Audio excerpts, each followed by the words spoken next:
a show for the Monero community where all are welcome to join. From noob to maxi, no matter what bags you hold. Just sit back and relax to the sweet sounds of Monero's latest progress.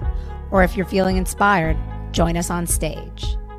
Remember, the only thing that can stop Monero is a false belief that it can be stopped.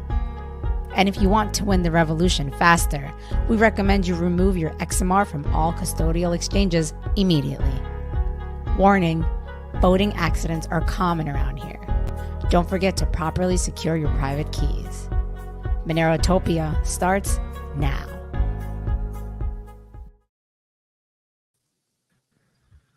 All right. What's going on, guys? Hey. Hi. Can you guys hear us? How's our sound? Sounds good. Yeah, sounds good. He was just trying to make you bigger. You guys can tweet it out and everything on your end, because I know we started late. So if you kind of like retweet it all and put it on Twitter, put it on Telegram, let's get it out there. Sure. Because right now, do we have anybody in here? I can't see on this end. Oh, Yeah, yeah, we guys. got some people. Okay. Well, we made it. We're here. Alessandro. Yes. It all started with this gentleman over here, guys. You've seen him on Monerotopia before, and now I came to actually meet him in person, and he's far exceeded all my expectations with everything he's done here, and just as a person himself, an amazing individual. It's amazing to see the amount of effort he's put into Monero and the project, and really his community here. He's really a community builder, first and foremost. Monero just happens to be the tool that he's using right now for it. Alessandro, do you want to quickly introduce yourself for those that are meeting you for the first time? Te sobó el lomo un toque y quiere que te introduzcas, que hables de vos. Bueno, You might want to hold the mic and talk into it. I guess Yes. Tux and whatnot, let us know if his sound is okay. ¿se me escucha bien ahí? Yeah, you might want to hold Okay, it. Okay. Yeah. Tenelo cerca de tu boca. Ok. Bueno, mi nombre es Alessandro Dimitruk. Tengo 26 años. He nacido acá, criado aquí. My name is Alessandro Dimitruk. I am 26 years old. I was born and raised here. Soy de aquí y soy jugador del Club Atlético Libertad. Soy un joven estudiante, trabajador, apicultor. I'm from here. I'm a player at Club Libertad. I'm a young worker and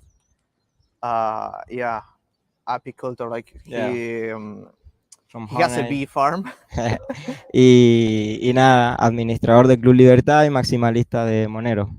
And he runs Club Libertad, and he's a Monero Maxi. All right. Good. Now, we need you to introduce yourself. Okay. Other than being the interpreter. Yeah, I'm today. the interpreter now. I'm Kapu. I'm a programmer. I like to understand how computers work. I think Sunita has tagged me on Twitter. If anyone of you wants to get in touch with me. I just came here to Ibarreta because, I don't know, someone told me on La BitConf about this town and that you could actually pay for a hotel stay in Monero. So I just came to check things out.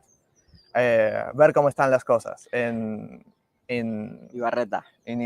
Yeah, I think it's pretty incredible. I mean, we met less than a week ago. Yeah. We were having some beers. Yeah, we actually... some other things, enjoying ourselves, enjoying each other's company, talking ideas and whatnot.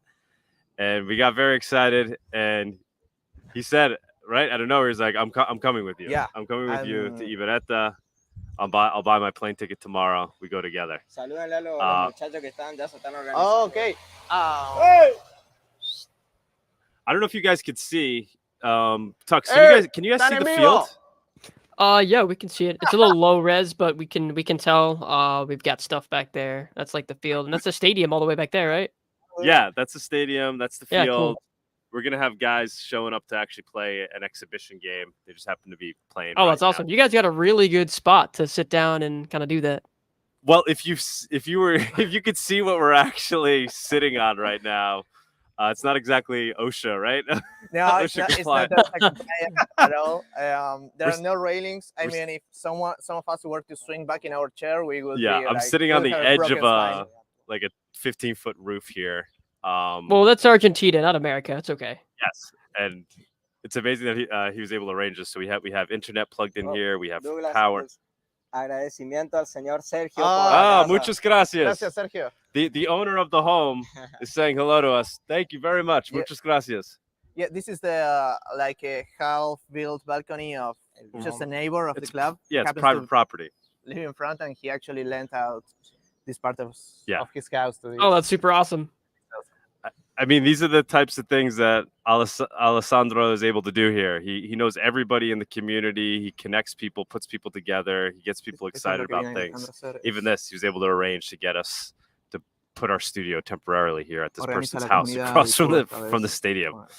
And yeah, I haven't said enough about this guy yet either. Just amazing individual. The fact that he was willing to just jump on a plane with me, come up here. We had fantastic conversation on the plane. I tried to record a lot of it. I realized after, I think I was like turning it off for some of it. Yeah, we lost like 10% of it. Yeah, okay. but it was and fantastic. We got another plane back. And I've been recording this entire time. I put some stuff up on Twitter, but it's just hard to find the right times to post things. But after the fact, I want to put together like a 45-minute video or something summarizing the entire trip here. It has been amazing, right? I'd say has it met your expectations of what it was talked up to be? From the moment we rolled into town here, Monero was in the air. He took us to the local. Well, first stop was the hotel, right? Right as you pull into town. First stop, get out the hotel. Paid for Monero at the hotel, no problem. It wasn't like they never heard of Monero. Obviously, it's from this gentleman over here. They very much had heard of Monero. The son who helps run the hotel uses Monero, so he whipped out his Cakewallet right there. I could see he already had Monero on his wallet. It wasn't like, he's just going to do his first transaction for the first time. Like, you could tell they were already like accustomed to using crypto and Monero in particular. We paid for our hotel. This is at 7 p.m. at night. Then from there, he takes us to the bodega in town, where they were also very familiar with Monero. They had hanging up in the bodega, we accept Monero. We went. Alessandro had a beautiful idea where we would purchase a bunch of items. Maybe we don't need everything from the bodega right now because we're just visiting. But his idea was, let's buy a lot of things, and then we can donate them to people in need in the neighborhood, which is exactly what we did. I think it was a beautiful idea. We bought a ton of stuff, right? We got, we got pasta. We got tallow. We got tallow. We got basic things. We got oil. We got everything that people might need for their basics around here to live. We purchased that. Then from there, where'd we go after that? We actually went to the field. The field. We went to the field yesterday. Yes. Like after the supermarket. And then the beauty salon. The beauty store. Yeah, we went to a beauty salon where they accept Monero, and they. Yes. Now, mind you, all these people obviously know Alessandro. They're all, they've all been onboarded already to Monero. Mkfs. What's that? The boss's specialty is to onboard people into Monero. I bought a bunch of things at the beauty supply store for Sunita. Not that she needs beauty supply; she's already beautiful enough. But I bought her some things that might accentuate her beauty. And you're ruining the surprise for the podcast. And that was that. I think. What did we do after that? I feel like there was more. We called up this burger place. Oh. Right. Yeah, and it was really nice where the actually delivery guy got charged us in Monero on delivery, and when we asked, he was actually pretty based, because when we asked him what was how much it was in pesos, he actually didn't know, because he had all of the accounting for his pizza and burger place just laid out in US dollars. Like he's not gonna even deal with the inflation thing. Right. he was very accustomed to dealing with Monero. We went to Alessandro's house. We watched the football game. We watched Argentina, Paraguay, Uruguay. or Uruguay. Oh, I have to stop making that mistake. Uruguay won, right? Actually, but we were hanging out with the guy from Uruguay who's not here right now, so he was very happy. And then the food showed up, delivered, paid for with Monero. They delivered it in the typical delivery bags, big Monero sticker on it, with the Monero QR code to pay the bill. So that was all last night. Within 3 hours, we had made like 4 major Monero transactions, right? Hotel, food, beauty supplies, grocery store. So it's real. It's real. That's awesome. Yeah. So Monero is like really big in that community, or just in Formosa in general? It's mostly this community. Just this community. Alessandro could go into detail of why that might be. I mean, we've talked about it on the show before, but yeah, you might. Preguntó él si Monero es como usado más en esta comunidad que en las demás, que alrededor en Formosa, y que vos te It's really because of him. Sí, o sea, la adopción en sí como se la ve es aquí en Ibarreta. El objetivo mío, This kind of adoption you can only see here in Ibarreta. el objetivo es llevarlo a las otras ciudades y también en la capital. The idea is to take this to other cities and even the capital. Tengo la capacidad de gestión para ello, solamente falta la capacidad financiera para llevarlo a cabo. Yeah, he can manage like. Conozco las vías, falta el tren. He knows the railways that will get us there. He's only lacking the train. And yeah, we've been talking about this. We've been talking about a lot of ideas.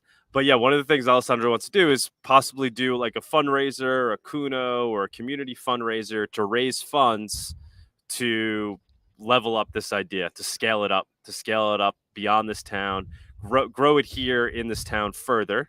And then continue to take it beyond throughout all of Formosa to all the towns. It's going to take a lot of work. It's going to take a lot of effort, but he's proven that he has the ability to do it. It's really, at the end of the day, it's his social skills. Much like people say Doug is able to get anybody to accept Monero, which I do in New York. Alessandro is just as good, if not better, I'd say, because people really then appreciate it and keep it. It's different here, right? It's different than in New York. In New York, we kind of get people to do it. They do it for fun. They're not really doing it out of necessity. Here, they're doing it out of, wait, you're telling me there's some alternative, something that's better than the peso. It's super cheap to send. And when I receive it, it's not going to plummet in value overnight like the peso. So because of that need, and then because of his ability to basically express it and explain the technology, people here are open to try it out. Not to mention the whole gambling aspect, but we could get into that after. Yeah, we could get into that after giving all the good news. Yes. Yeah, I get lost if you had any question for Alessandro.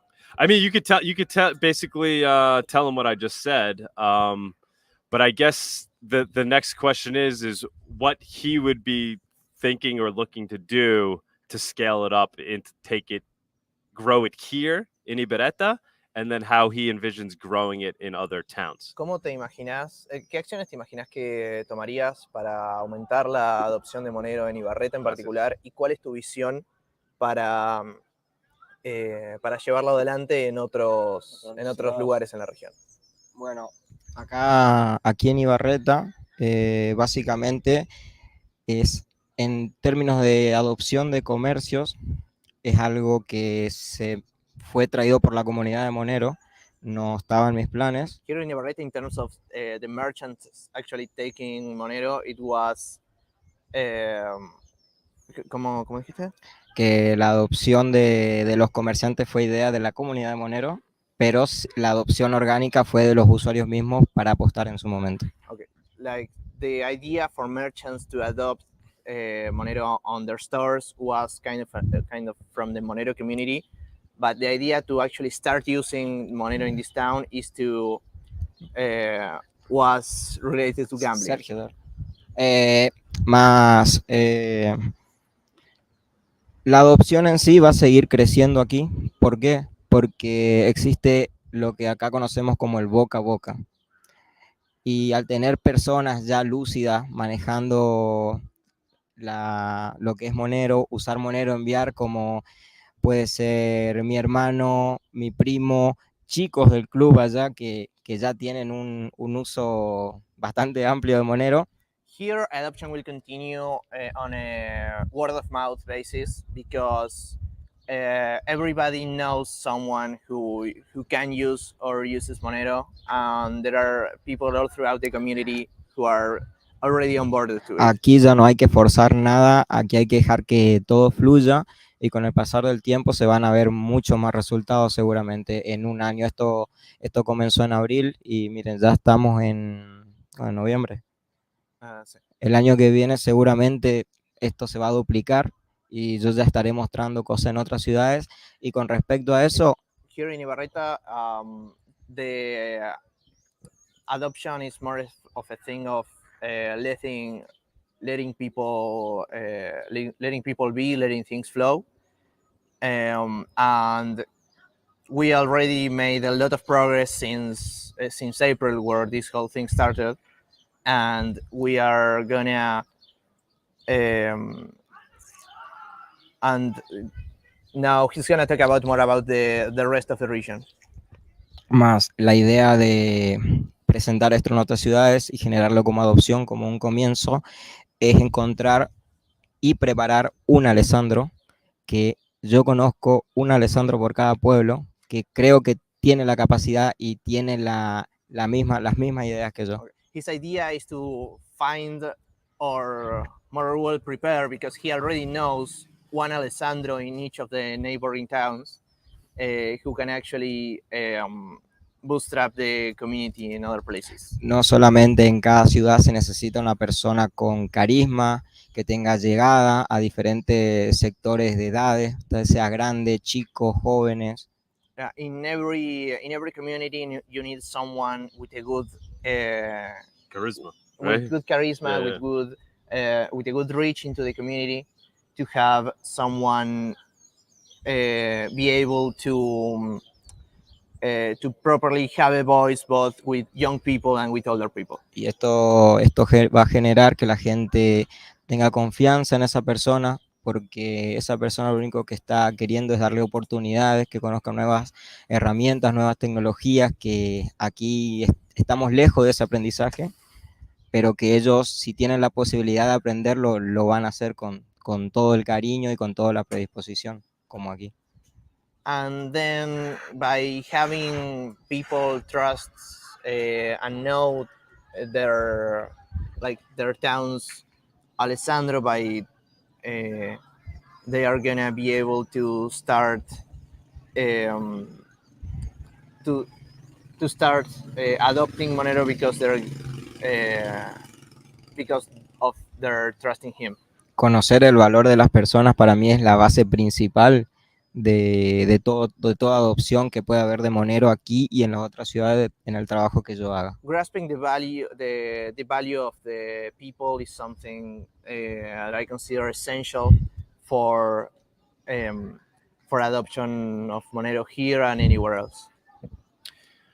I think now might be a good time to talk about the idea we have tying in football, right? So ahora es un momento para hablar de la idea que teníamos respecto al fútbol. Okay. One of the thoughts, which I think is really also kind of what inspired you to come on this trip, right, was in our talking, we threw out the idea of Copa Monero, right? Yes. So the Monero Cup, a football tournament where the prize would be a relatively large amount of Monero that would go to the winning team, maybe to other teams as they level up in the tournament. We were trying to think how we could do this and the effects it might have in growing Monero. And Alessandro is saying it might be as simple as teaming up with an existing tournament that already exists and getting them essentially getting them to agree to call it the Copa Monero. It would be part of the league that he is in, and getting them to agree to give out this Monero prize. And the real goal here would be to do what was done here, but to spread it out through all the surrounding towns, through soccer, through football, and through this tournament where teams come together, they compete for 6 months. I think he said something like 13 teams. We broke down the numbers of how much it would cost. There would be some expenses, but it's not that unreasonable. The largest expense would be the Monero prize at the end. But the end result is all 13 teams, all 13 areas would be exposed to Monero and competing to win Monero for the prize, for the Copa Monero. Habló de la idea de que la comunidad de Monero sponsoree a la copa que ya se está jugando y que la nombren la Copa Monero y le agreguen el premio en Monero. Y que la idea sería que cuentes y que hicimos la estimación más o menos de cuánto saldría eso, que fue todo lo que hicimos en el viaje, y tu idea, la idea sería que comentes más o menos cuáles son tus planes para lograr eso en la liga actual. Bien, no es un trabajo fácil. It's not an easy job to do. Es un trabajo arduo de negociaciones con gente que está a cargo de la organización del torneo, al ser una liga afiliada a la Asociación del Fútbol Argentino Profesional. It's a hard work because you have to actually negotiate with many people involved in the local league and in the AFA. Pero así como el club tuvo la predisposición para dejarme actuar, la liga de fútbol de aquí también va a darme toda la predisposición y el apoyo, estoy seguro. But in the same way that the local team trusted in me to start this, I believe that the local league will be able to see the impact that I can have as well. Y porque ven el potencial que yo le estoy dando al club junto con la comunidad de Monero, junto con las marcas que se quieren sumar. Junto con Trocador, con Cake, son los primeros, van a ser los primeros de muchos, y va a salir, y si no sale, que es muy difícil, se hará igual, porque la gente es libre, y a la gente le encanta el deporte, a la gente le encanta Monero, y se va a hacer, a como dé lugar se hará. Okay, their partners in the local league, they can see the potential that the Monero community can unlock with this, by doing on the other clubs, by doing things similar to this one, and with the support of all the sponsors that actually can make these things happen. Y nada, dentro de todo lo que es la Copa Monero, el trofeo se llamará Monerotopia. And in this Monero Cup, the actual trophy would be called Monerotopia. La idea No, it'll be the Copa Monero. La copa, no, la copa es copa, pero No, el trofeo también lleva un nombre, ¿eh? El trofeo también lleva un nombre aparte. Trophies have a name of their own. Do they? Yes, Okay, yes. We'll figure that part out. Well, I always thought it was like the World Cup, and then they call it isn't it just the World Cup?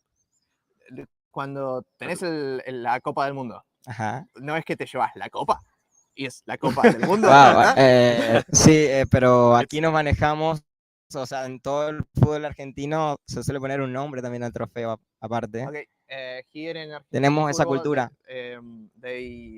It's a part of the culture to have a separate name for the Lo decidirá la comunidad. We'll figure out those The details. decision of community. Okay. Okay, the community will come to an agreement. Hola, chicos. Okay. Yeah, we'll figure out those details. But yeah, I'm picturing. Saludan a los chicos.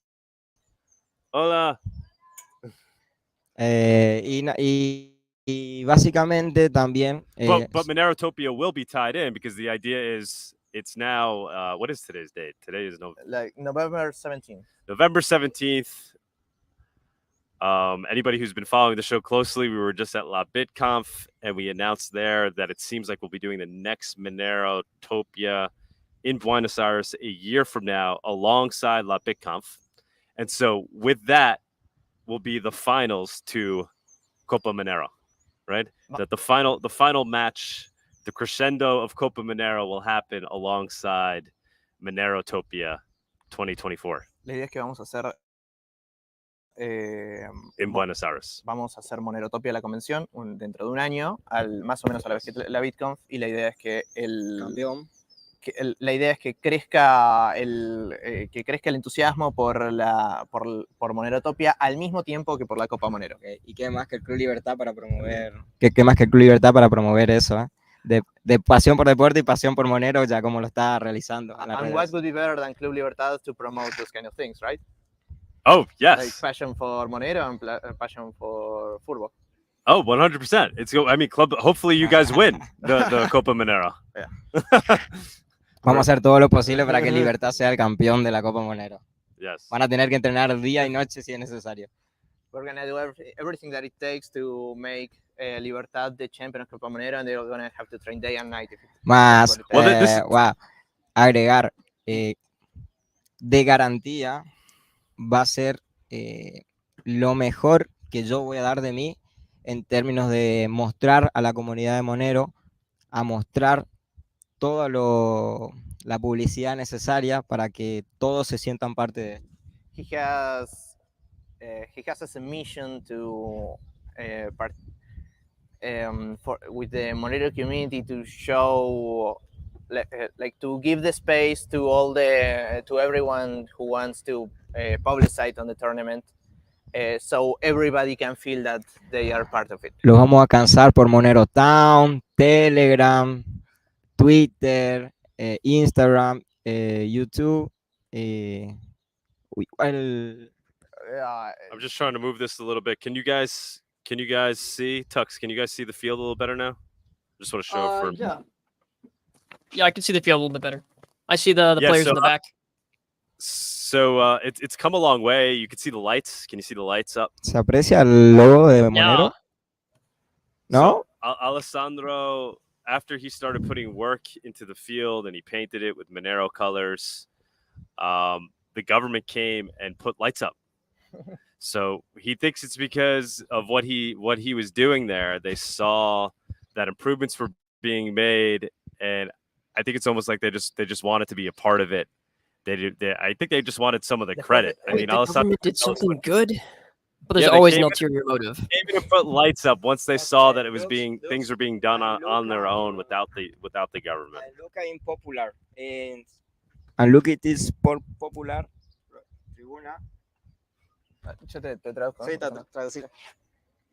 Que muestre la otra tribuna. Mostrarla. You should show the other bleachers, like the old ones.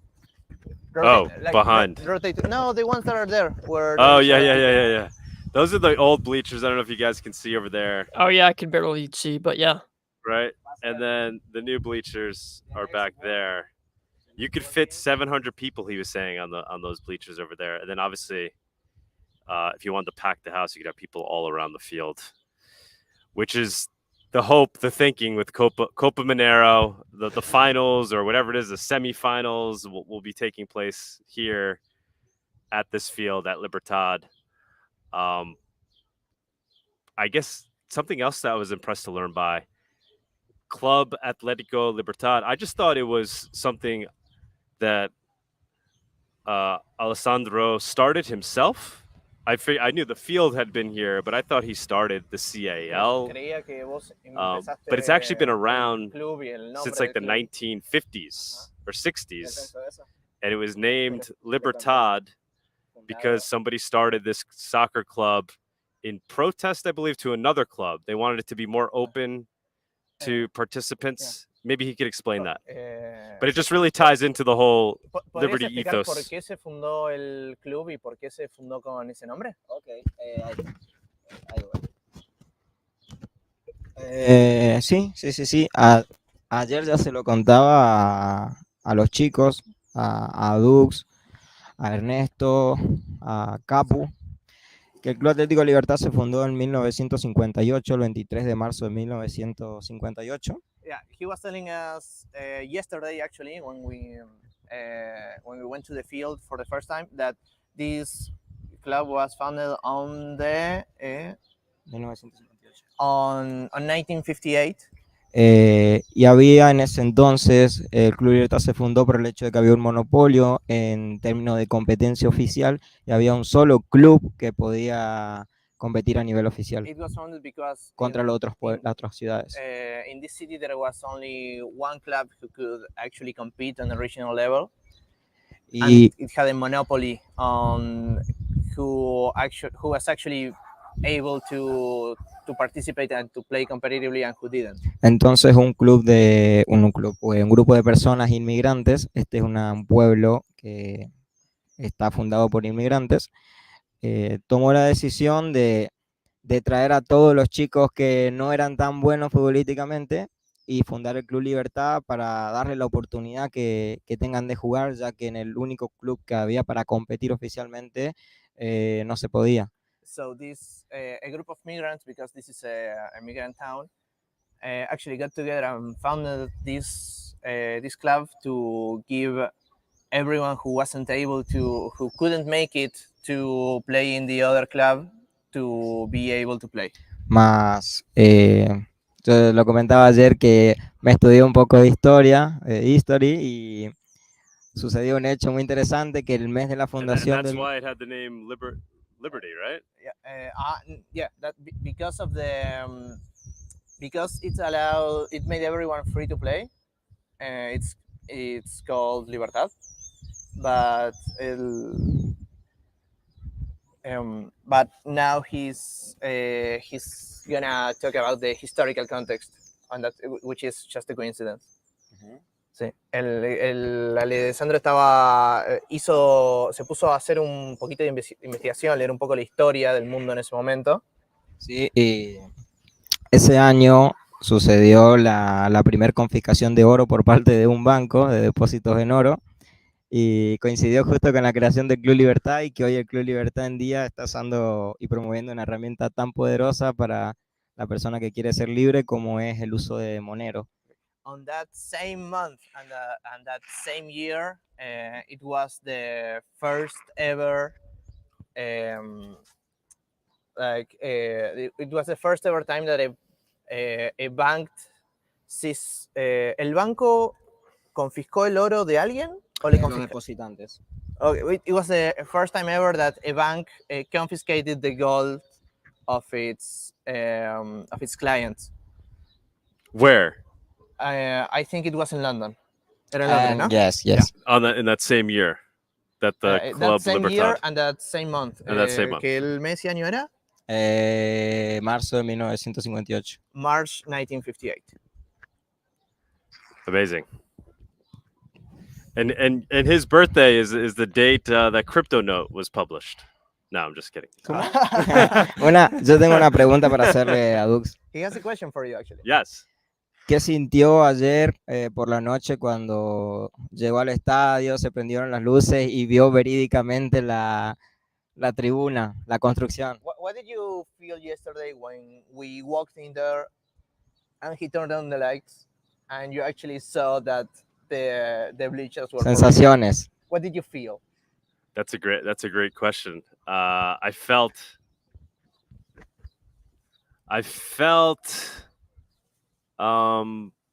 excitement for the full potential of what this can be.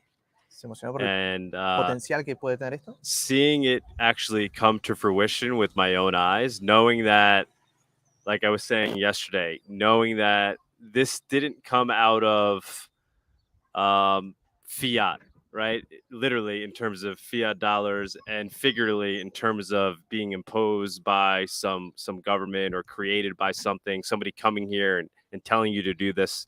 You guys did this out of your own fruition, and you built the quote unquote Monero Stadium, and it actually evolved out of a real world need, whether it's for gambling or what it was.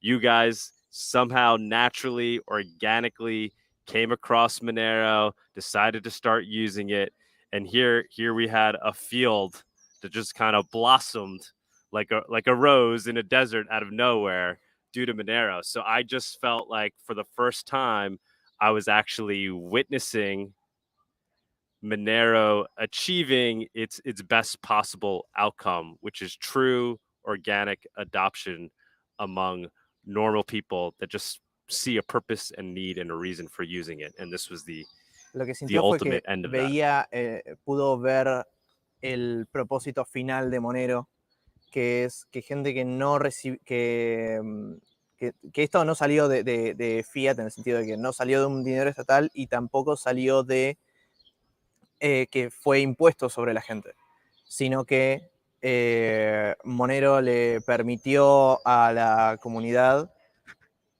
poder lograr las cosas que querían hacer, sea la timba o sea El uso libre, ese es el uso libre. Yeah. Yeah. And like, and this is just step one, right?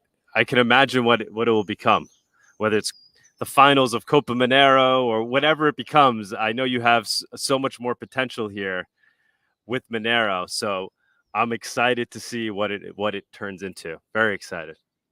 Y sabe que esto solo es el primer paso y que está muy emocionado por todo el potencial que puede tener la Copa Monero y cómo se va a ver esto dentro de un año en las finales. Todo lo que se imagina, eso se va a lograr porque todo lo que se imagina, eso se va a lograr porque yo también lo visualizo así, igual con la misma emoción y con el mismo fervor que Dux. All of that you see is gonna come true because he sees it in the same way and with the same passion. Más, Right. por ahí un poco la gente acá es muy tímida, no sé si lo notaron, muy sumisa, pero no se imaginan que todos están contentos, ustedes están pasándose fotos suyas, todo el pueblo, tenemos visitantes de otros lados, se están pasando, me mandan fotos, y no, o sea, están todos muy contentos con su visita. Hay una persona de Estados Unidos que está visitando acá el pueblo, ¿qué? Y se mandan por todos los chats, por todos los grupos. We're actually a bit of a commotion. What's that? We're actually a bit of a commotion. We're Like, a bit of a commotion. People are actually like passing around pictures of us, like, hey, this American came here. We definitely stick out. We definitely stick out over here. Con lo que vio con la panadería, con la señora, que se quería sacar fotos. What you saw in the bakery with the with the lady, the clerk, that wanted to have her picture with us. Es lo que toda la gente está hablando, que is what everyone here is talking about. What did you think when you saw me walk out of the airport to greet you? ¿Qué pensaste vos cuando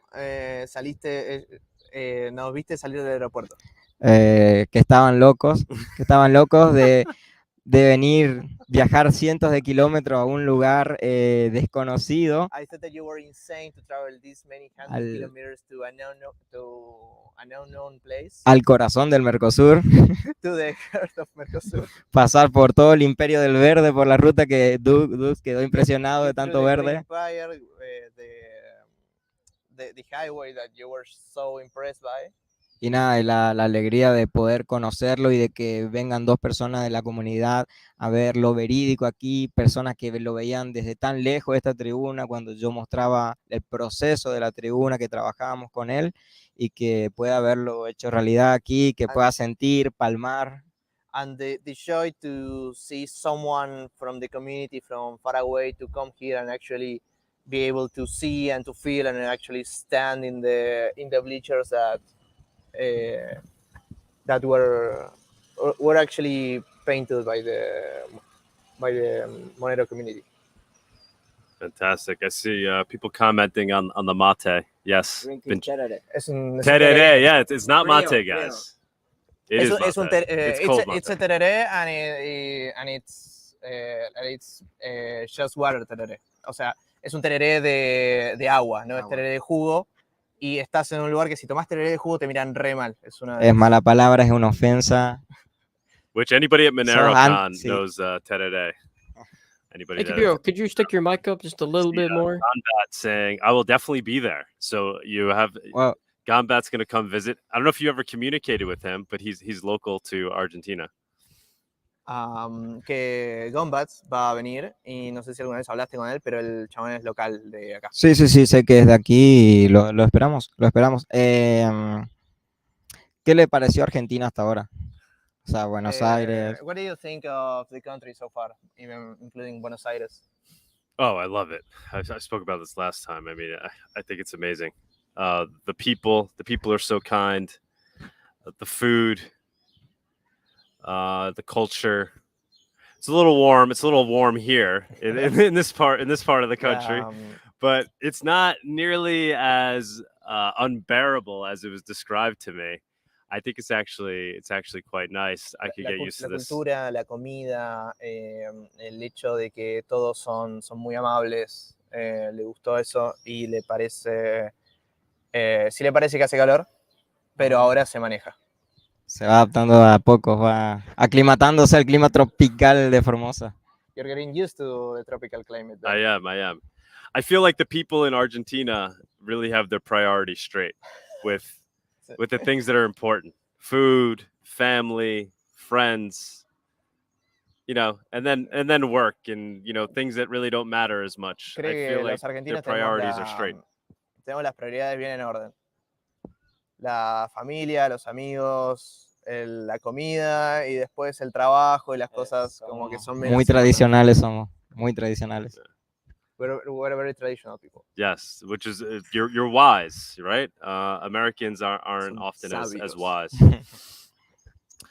Do we have Tux? Do we have the rest of the show put together? Are we going to do price report and things like that and news? Yeah, we do have Body up, and he's ready to go whenever you want. And then after that, later we can do a new segment. Are we even live, guys? Yeah, Tux is taking a plane to Formosa. He's on his way. He's taking a bus. Can you hear me? Sunita, are you there? Hello. Guys, if you could respond to us, because we don't really have a means of communicating. Hello, can you hear me? Oh, yeah. Wait, we can't really hear you when you're talking. We saw him jump up and go away. All right, so maybe he'll come back up. I don't know if we have price report today. If we do, we could do that, and that will allow us to take a little break over here, and then we'll regroup. Alessandro, is there any? Oh, Tux, you there? Hi, can you hear me? We can't really hear you. No, what's going on? It's IT superpowers time. Bawdy is here. He's ready to go. Can you hear me now? Hello. I can't bring Bawdy up because we're just a guest here. No, I think we're good on our end. I think it's his end. Okay, but I see the. So you mean they didn't hear us the whole time?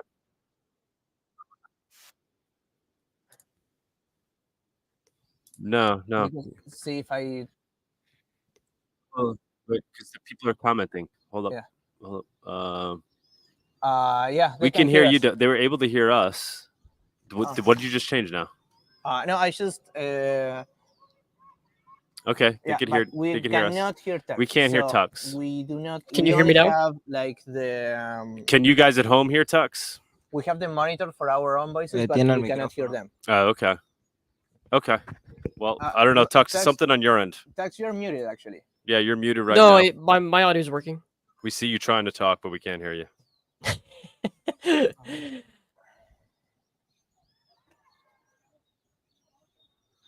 I think they can hear Tux. Yeah, so it's probably some problem with the. Oh, like the sound coming out? Yeah.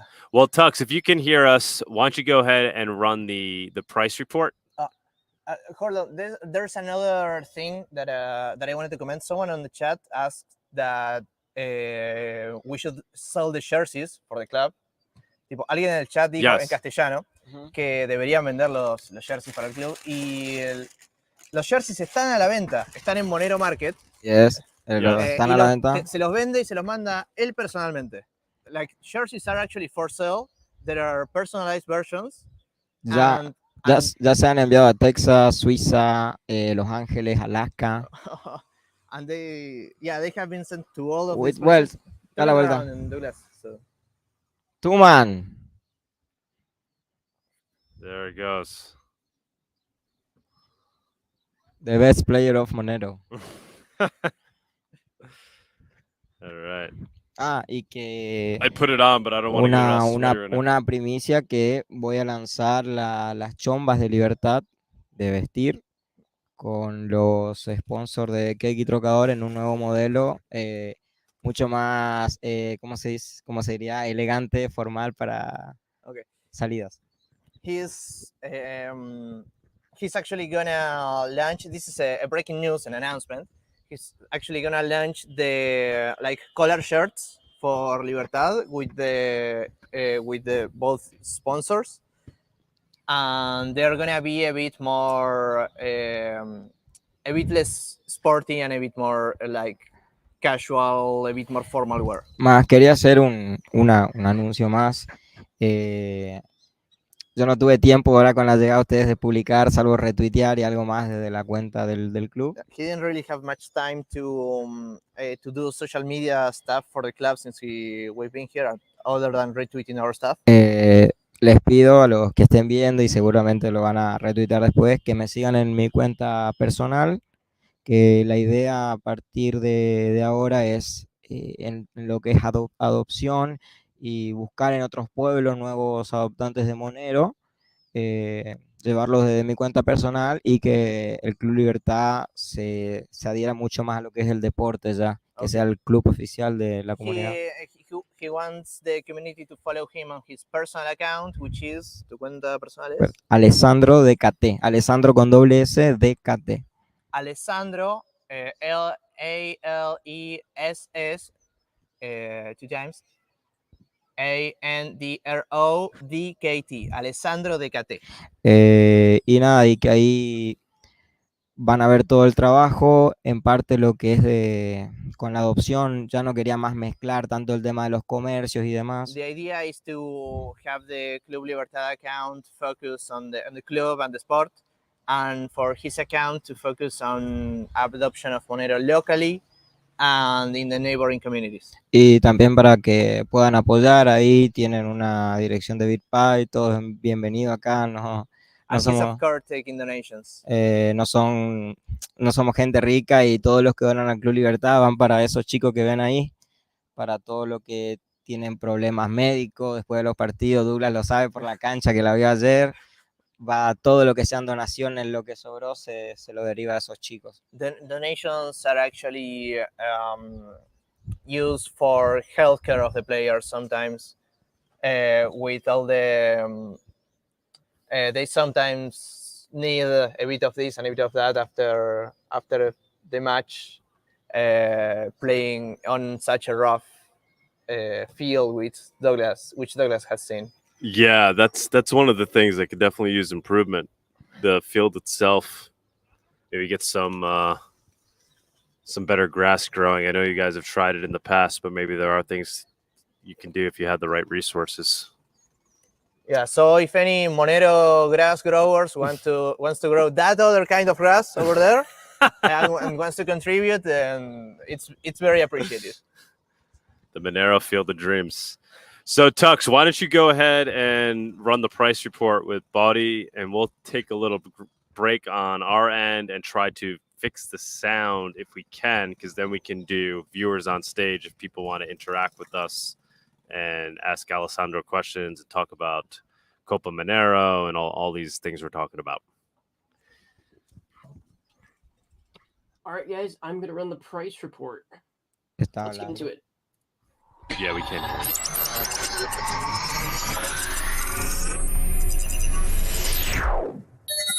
The Monerotopia Price Report segment is sponsored by Local Monero. Avoid using KYC exchanges. Buy and sell Monero directly for fiat, peer-to-peer.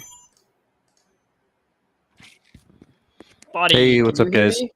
Yeah, I can hear you. Hey, great. I bet they've got like a button on their soundboard or something that's just like that mutes their incoming. Probably. How are you doing? Good, man. How about yourself? Doing all right. It's been a little bit of price action this week. What do you think?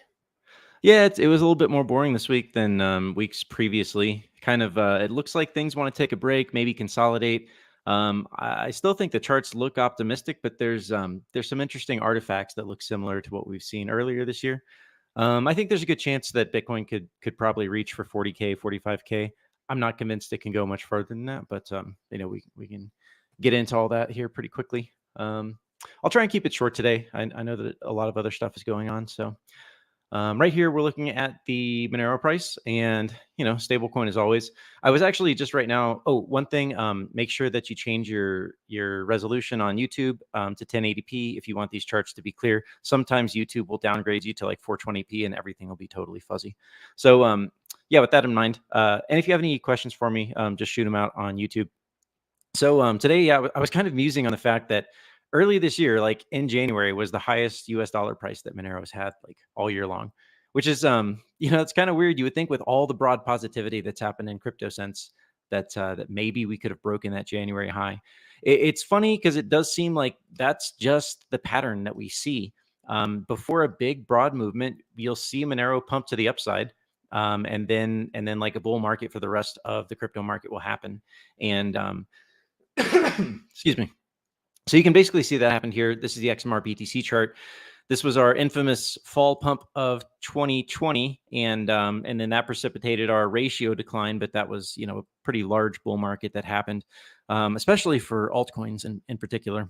And then again, we had the same thing happen here during the bull market. Monero versus Bitcoin, Monero dominance climbing, Monero price doing relatively good, coming to this peak up here, almost breaking the 1% of Bitcoin's market cap, and then we had this big, broad, positive movement across crypto for basically the entire year. But Monero basically gets all its gains right up front. And we've talked about this before. I don't think that's an accident. I think they treat Monero and gold very similarly, which also raises an eyebrow for me about who's really kind of pulling these price strings behind the scenes in the crypto ecosystem.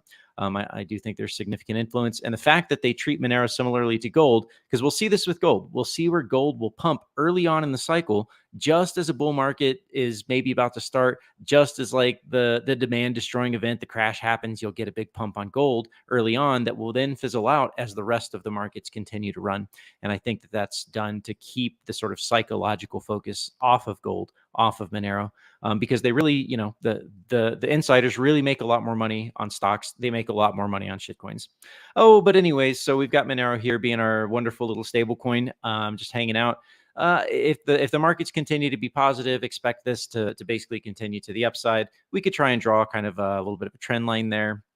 You might try and kind of call this a rising wedge, but I would say that would be a highly dubious thing to call here. At a minimum, we've got this support line going on.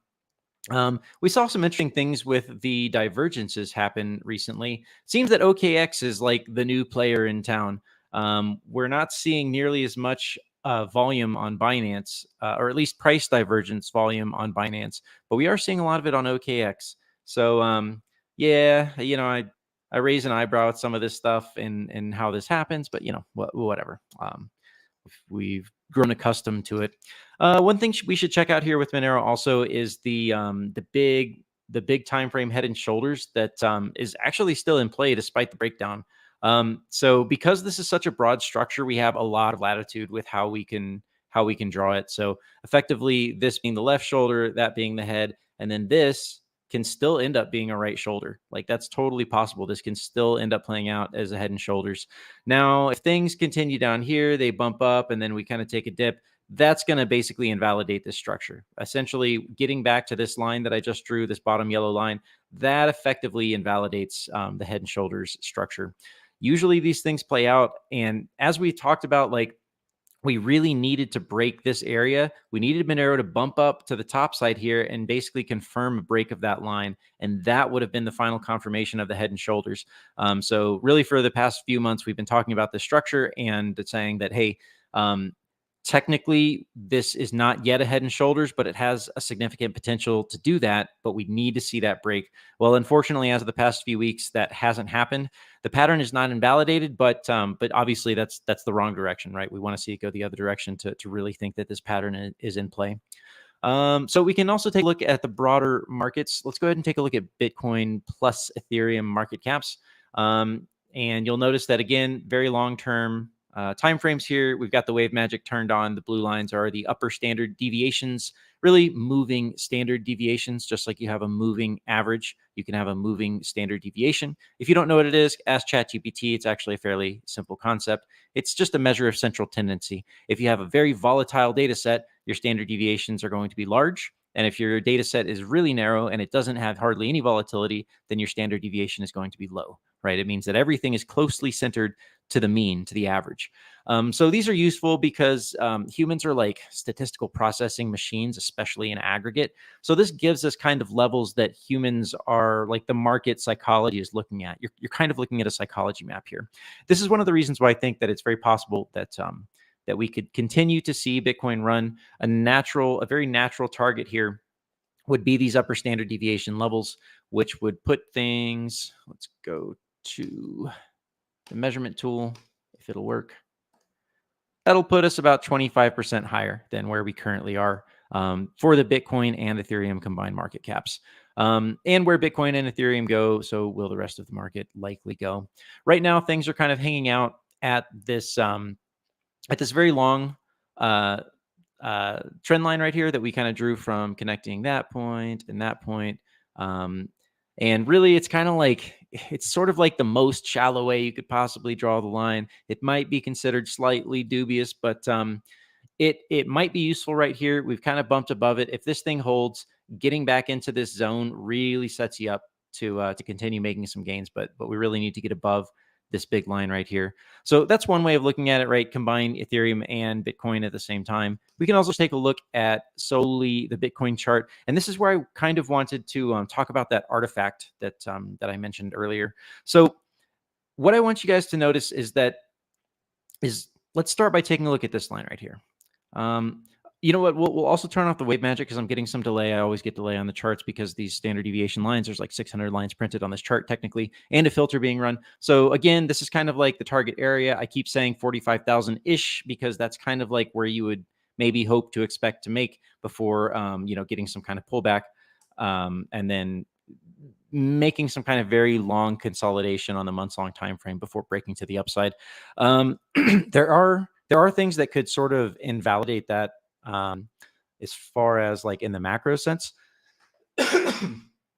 So in the macro sense, if we continue to see the Treasury like taking out $1 trillion and $2 trillion every few months, that's going to put significant liquidity into the market. That's going to put significant inflation into the market. And that could be like sort of an outside macro event that causes price to continue rising in a way that you wouldn't expect the chart to, and that typically things haven't behaved. Typically, after you make it up to these big standard deviations, you need to consolidate. It takes months.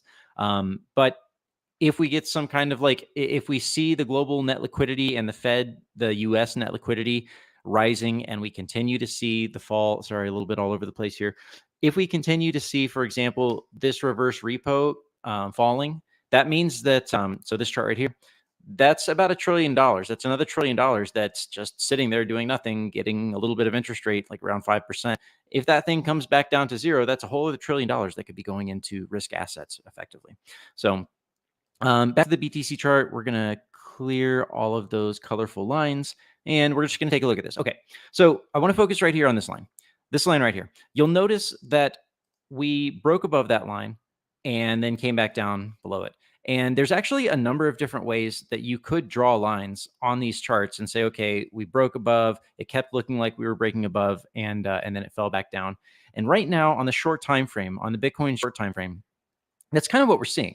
Like this is a very, very clear structure to draw, right? We got this support line right there. We've got kind of this resistance line on the close, the 4-hour close prices. And then you can draw the other line up here as a parallel line that tops out at those wicks. And that makes sense to do, right? Just from like a basic pleb line charting perspective, this is how you would draw this chart. Like this is abundantly clear. So what we get is like this break right here, a quick fake breakdown, like a little wick to the downside. And then it looks like, we're establishing support. This is awesome. And then crash to the support, and then pump to the upside to look like we're going to break it again, only to crash back down below into the channel. This is just fuckery. Like, I'm sorry, but it's fuckery. And it's got that same kind of like signature. It's got that same kind of artifact where it's like you get these fake breaks, these like hopium breaks above the rising resistance, because everyone, even if they don't officially like on the top side of their consciousness know, they at least intuitively feel like when you break rising resistance to the upside, that's inherently bullish. And that is typically what happens in a bull market. So everyone's looking at these rising resistance lines thinking, yeah, we just broke that to the upside. The bull is back on.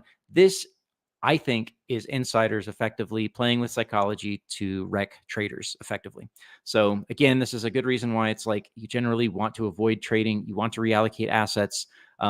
Getting in early, late last year and early this year, that was a good opportunity if you're the hodler kind of persuasion to get in the market and just stay in the market.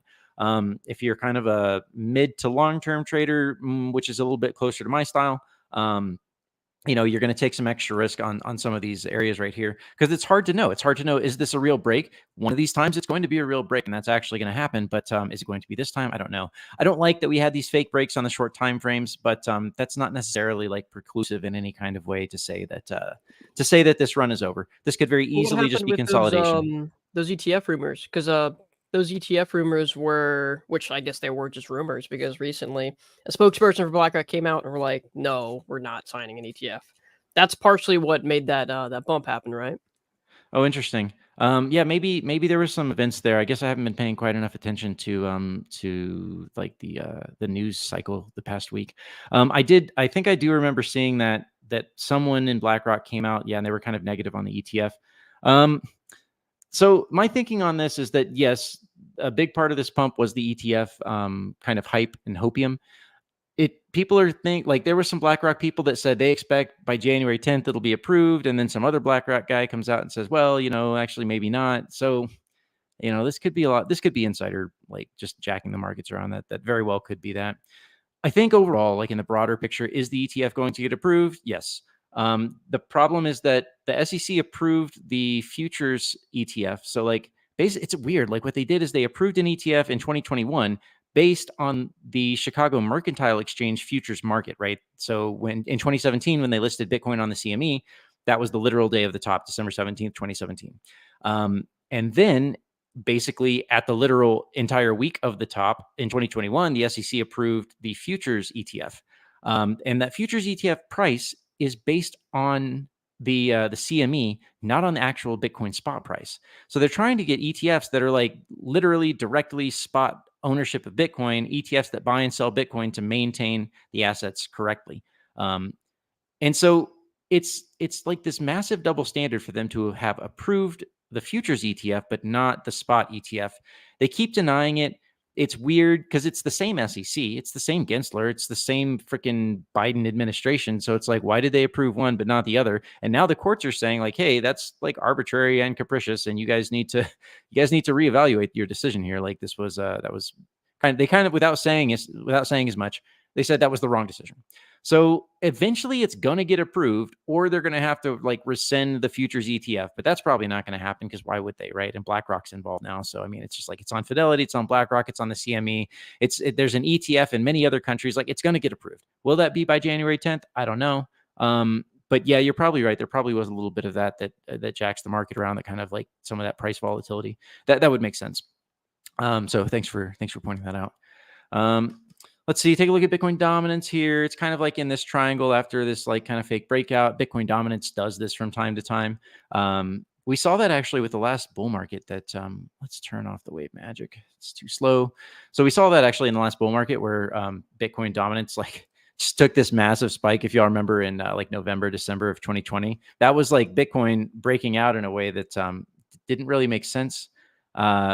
And then just came right back down. So, I mean, it does that sometimes. It's kind of fake out. I personally don't think that, despite the claims of many Bitcoiners, I don't expect that this chart is ever going to go back up to these kind of levels up here in the 60, 70%.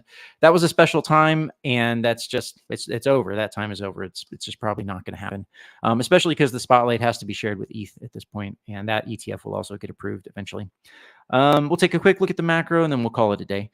So Dixie has broken down from what looked like a bullish flag. So all bets are off on Dixie now. Has been correlated with reasonably good performance in the NASDAQ. So if we go here to NASDAQ, effectively NASDAQ is now back at its NASDAQ is back at its local annual highs that it set in July of this year. So that's acting as resistance right now. It would be pretty irresponsible of markets and the Fed and everybody involved to see this thing just go to the top side. That spells more inflation. However, I'm not so sure if there's much the Fed can do about it. They're backed into a rock and a hard place at this moment.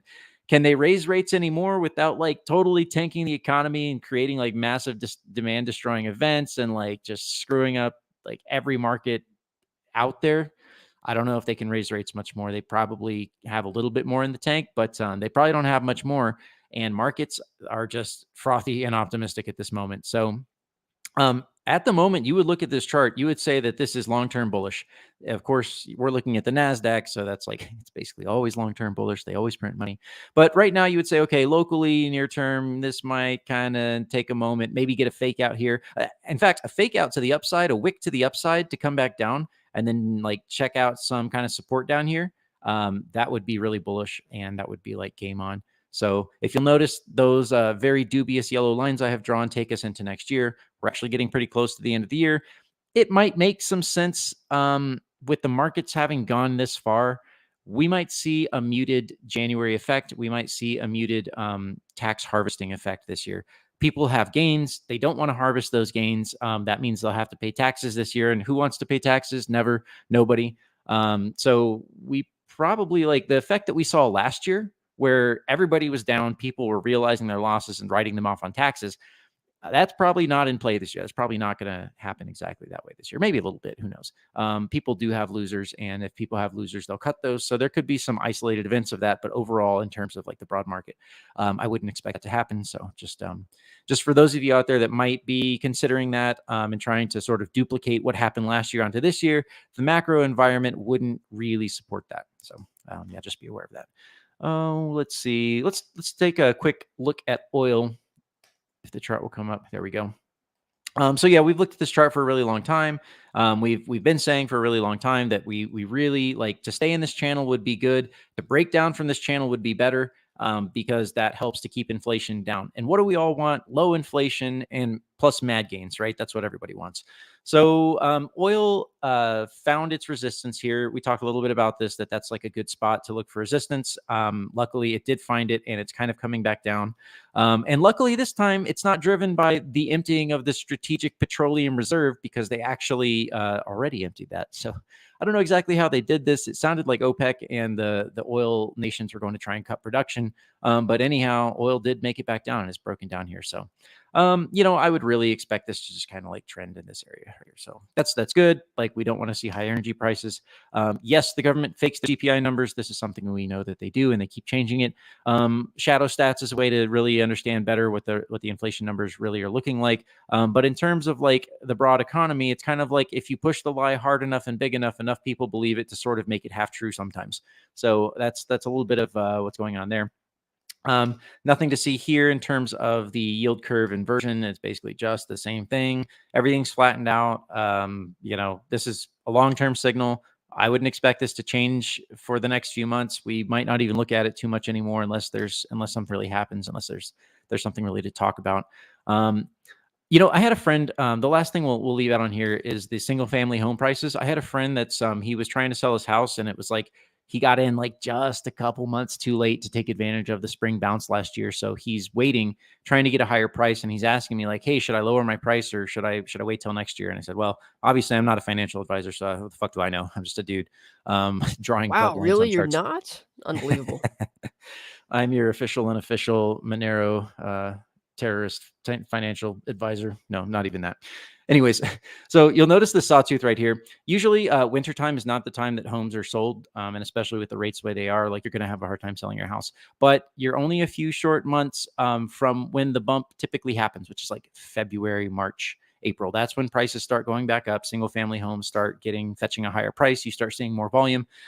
People hopefully have started to make some adjustments in their finances when it comes to like rates. And so they might be able to actually refinance, do stuff like that. So if you have a home, like I don't think we're going to see necessarily a demand destroying event happen in the next few months. So you might just hold out here till early next year to sell your house. So yeah, I think that's about it. I think I've rambled on long enough for one day. So cheers. Happy Friday, everybody.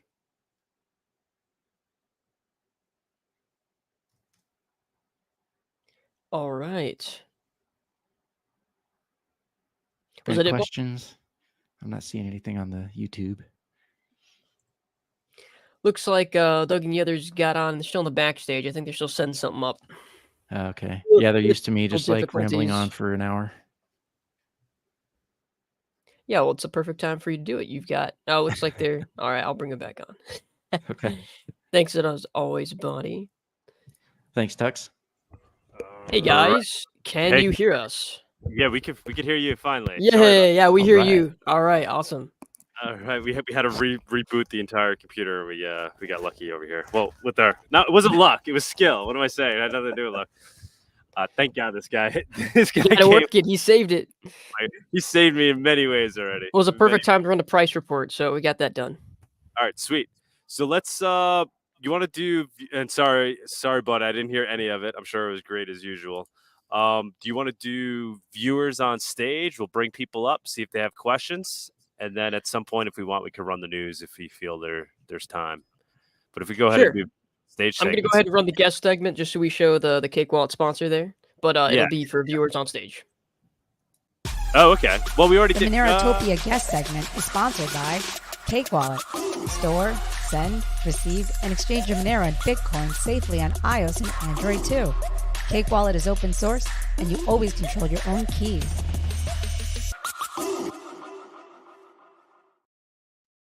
All right. Well, our guests were all these gentlemen here. We already did that one. But yeah, if you go ahead, I guess now you can run viewers on stage. So that was our guest sponsor, Cake, as usual. This week's guests were here in person on site. But if you want to run, hopefully we'll have a proper dedicated Cake sponsor segment. But if you guys want to come up, I'm going to post the StreamYard link in the chat if anyone wants to come on and talk. And I'll go ahead and run the viewer segment. It's the Viewers on Stage segment. It's that time where we invite you, the viewers, up on stage to comment on anything you've heard so far today, ask the guest a question, or maybe talk about one of the news topics. Come on down. All right, we got all righty. Someone in the backstage, Fasu. Anybody? And Body, you can just mention to me if you'd like to come up. Hello. How's everybody? Hey there. Yeah, finally you made it. It's my first. Can you hear me? What do we got here? Welcome. Yeah. Yep. Okay, I don't know if they hear you. I can hear you. Welcome. I hear you. Yeah. I don't hear. You can. Okay, perfect. We hear you. Finally, yeah, I'm glad that I made it into this section. I always watch the show, but never, have, let's say, the courage to just jump in and start talking and putting on some views. But today I felt like it was like a special occasion just for you visiting Argentina. It's my country. And I say this is awesome, the things that are being made because of the willpower of these guys on the club and the Monero community, on the background, just supporting all that. For me, it's incredible. We had a talk with Alessandro, I think it was like a week or two ago, about the technical details of Monero and our stuff, and Ernesto as well. He's running Escuelitabtc. So yeah, now I'm feeling in doubt that I have to visit Ibarreta at some point and just be surrounded by the local community of the shoppers there, all the owners. And yeah, my question is, how does it feel when you can just go and get your groceries paid by Monero? It's like, yeah, whatever you want. It feels like a dream, right? It feels it's like you yourself, you're like, wow, wait, hold on, this is what we've been fighting for this entire time. And here it is, blossomed. It's like the first blossom of it out in the real world. So it's extremely exciting. And the only way we keep it going is if we continue to cultivate it. So I think it's great that you want to come visit. I know Gombat said that as well. The more people that come to the town, the more it's going to grow, the more incentive they're going to have to continue to accept Monero, to spread it around. Right? Am I correct? We have a low. You weren't listening because you didn't have the headphones. We have a. What's your name, sir? What's your name again? Faku, which I think he's spoken to you in the past. He's local to Argentina, and he said he wants to come visit. He wants to come visit Ibarreta. Estamos hablando con Facu, que es también argentino, y que te habló y que te contó que quería poder visitar Ibarreta. Facu, sí, Facu lo conozco. Hablamos con él, por ahí yo me cuelgo en contestarle porque hablamos por una plataforma que no soy casi de ingresar ahí, Pero sí, es una persona increíble que cuando hablamos me encanta hablar con él y le dije que le esperamos a él, ya que vivimos bastante cerca cuando viene acá a Argentina para los carnavales, que los carnavales acá son uno de los el más importante de la provincia y uno de los más importantes del país. Y se festeja mucho, así que le dije, venite en febrero, que en febrero me vas a encontrar, en enero no lo sé, pero en febrero seguramente sí, y la vamos a pasar bien. Además, él va a sentir el calor formoseño también. That was a lot. That was a mouthful. What's kind of the essence? Yeah, no need to translation. Don't worry. Well, for me, like they've been talking for a while, and Alessandro actually invited him to come on February, which is when the carnival is. So, and perhaps they wouldn't find him in town on January, but on February he will surely be here, and I'm sure you can arrange something to be able to get some beers or whatever in the carnival with Monero. Perdón. Que estoy seguro de que en el carnaval vas a poder hacer alguna. Hacer que te acepten Monero para tomar birrita, unas empanadas. Se va a hacer. Tenía un plan también, pero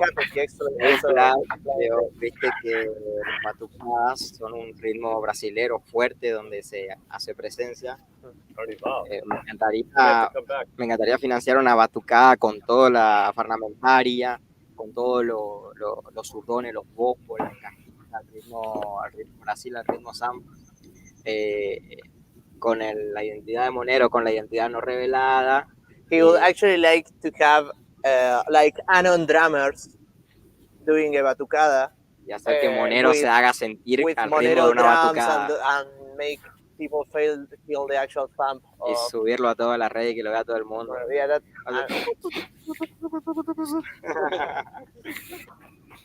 amazing. Faku, I don't know if you heard us talking earlier. What do you think of the Copa Monero idea? I believe that's an excellent idea. I think it will increase the promotion of the, just to spread the word. And in Argentina we think in sports way most of the time. We try to translate terms to football. Let's say, hey, this is like when that match happened on that year. So we just try to relate on that sense most of the time. So I believe it's kind of putting into what the locals will feel on terms that they will just quite follow. So for me, it's great. It's a great idea, and glad that the club is even growing with thinking on adding other type of sports and thinking about also continue selling the jerseys. So yeah, for me, adoption is a number one priority. I would just say it. Faku, where are you coming from in Argentina? It's going to be in February for my birthday. Yeah, but where are you located? Are you in Buenos Aires area or no? I'm living in Ireland at the moment. Oh, you're in Ireland. Oh, okay. Yeah, he was actually one of the supporters that you read on the bleacher.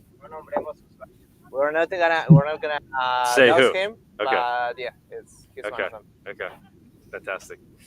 I forgot the name, man.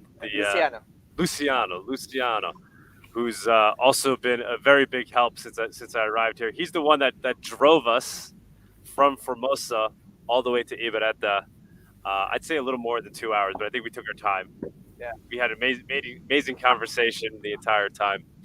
Would you like to say a few words? Introduce yourself. Anything you want to get out there to the Monero community? Habla un poco de vos, lo que le quieras decir a la comunidad de Monero. Hola, buenas tardes. Primero que nada, quiero agradecer a Douglas por venir a Formosa, animarse a venir a LIBERTAD. First of all, I want to thank you, Douglas, for having the courage to come here to LIBERTAD. Gracias. Para todos nosotros, para la comunidad de Monero de LIBERTAD, era una gran ilusión, y que se lleve a cabo, que vos estés hoy aquí, es pero grandioso. It was a big dream for me and all of the local Monero community in LIBERTAD to actually see you come here, and actually having you here is awesome.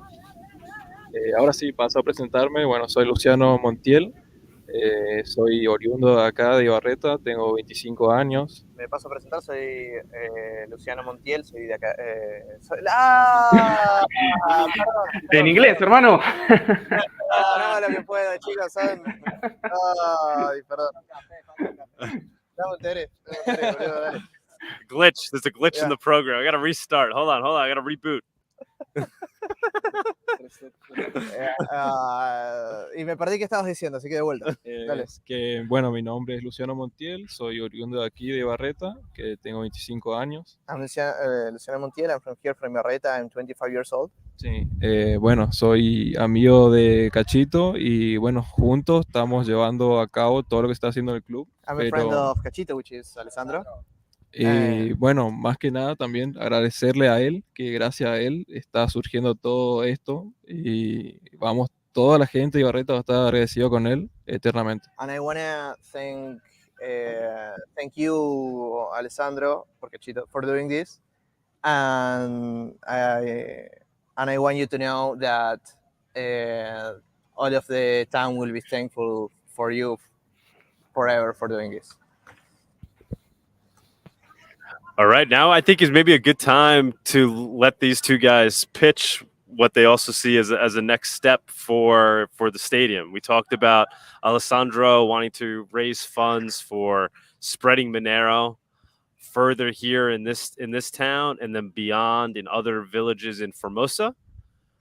But in addition to that, there's things he wants to do just with the stadium here, potentially another fundraiser to continue to improve this. So separate from him going out and continuing to spread Monero on his own, he kind of sees these things as two separate things, and I agree, right? So the club is the club.